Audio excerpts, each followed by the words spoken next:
महालक्ष्मी पंचकम। क्षीराब्धितनये देवी श्रीप्रदे शतवत्सले सौभाग्यवरदे मातः महालक्ष्मी नमोस्तुते। श्रींकारहृदये सौम्ये ह्रीं बीजप्रियनायिके क्लींकारवर्णरूपे श्री महालक्ष्मी नमोस्तुते।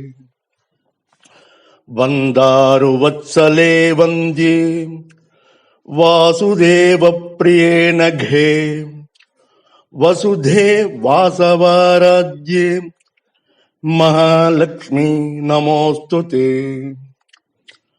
निर्मले नीरजे नित्ये नित्यकल्याण वैभवे नित्यश्रीः निर्गुणे शोभे महालक्ष्मी नमोस्तुते।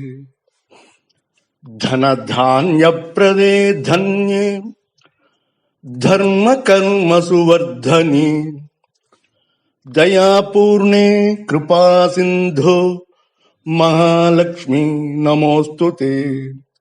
दयापूर्णे कृपासिन्धो महालक्ष्मी नमोस्तुते। महालक्ष्मी नमोस्तुते।